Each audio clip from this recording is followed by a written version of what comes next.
Hey guys, I wanted to stop by and tell you about a really cool film project that I was the DP for.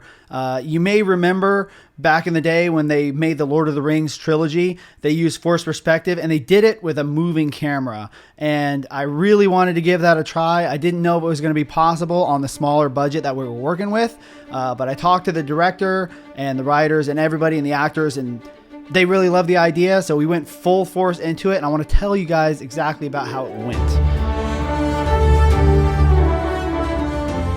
One of the only phrases I can think of to describe what happened on the set of this movie is the phrase movie magic. And I know that's a phrase that's used less and less nowadays. It really harkens back to the time of Steven Spielberg, Joe Dante, Robert Zemeckis, George Lucas, that kind of thing. But I think what we did on the set of this movie, we brought together classic techniques, things you don't really see anymore, to create something that's really going to give you the warm fuzzies. It's going to give you that nostalgic kind of vibe when you watch it, and really, what we were going for, that movie magic. To make the magic of Thaddeus a reality, we had to employ several different techniques, including miniature effects, extensive set dressing, but one of the biggest is our use of forced perspective. And we didn't just want to do forced perspective with a locked off camera, which is a lot easier to do. We wanted to actually be able to move the camera. And we employed a technique that was first, I think, realized during the production of the Lord of the Rings trilogy. Be able to move the camera for the first time, that they were always techniques that required the camera to be locked off, because once you started to move the camera, it would give away the illusion of one person being further away when you're really wanting them to look like they're side by side.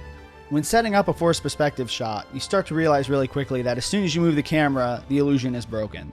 And if you want to go ahead and move that camera, you have to figure out what elements of the frame have to move along with that camera to maintain that very specific relationship that gives the illusion of a miniaturized person in the frame. To pull this shot off, we had to employ the use of two separate dollies. That's two separate sets of track and two dollies, one to move the camera and one to move one of the actors. So the original idea behind the script was that the leprechaun would just be a normal-sized human, and it would be the costume and the dialogue and all that would inform the audience that, hey, this is a leprechaun.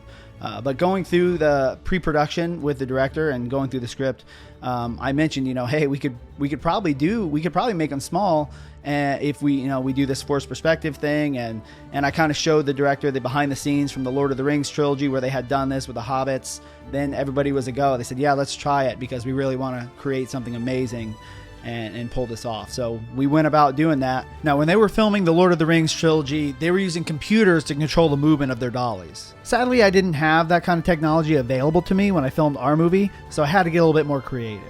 All I really needed was for the movement of both dollies to be synchronized. So, in lieu of computer control, I fashioned a pulley system that would link both dollies together. And just like that, both dollies moved in perfect unison.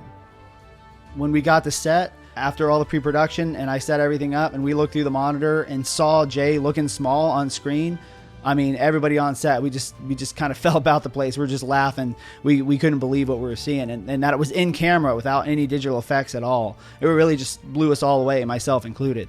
Everybody on set deserves, a huge amount of credit for this shot. Everybody from, I did my part, of course, but everybody from the makeup, really, bringing that together.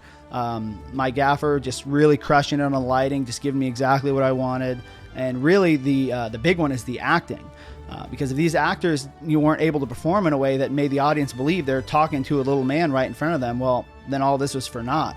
And I got to say, they really delivered. And what makes it even more difficult is they weren't even able to look at each other, because the eye lines for the illusion are completely false. Jay is not right in front of them. He's 15 feet away and to the side. So they're looking at an eye line that's just, a piece of tape on the ground. And yet they're delivering a performance that really makes you believe that there's a little man, right in front of them. And the same for Jay. He's just looking off into space, 10, 15 feet over in the background. And, the way they performed, it's as if they're talking right to each other. And I have to say, I was really impressed with the performances that this cast brought to this.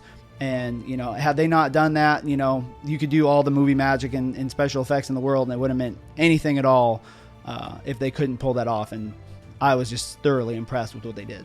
So hopefully you guys found that interesting. I know we had a lot of fun putting it together. If you guys have any comments or anything to add, please put it below, because as I've said before, this isn't a video made from the top of a mountain or anything like that. I'm just a fellow climber like yourself. If we stick together and we work hard, I know we'll see each other at the top.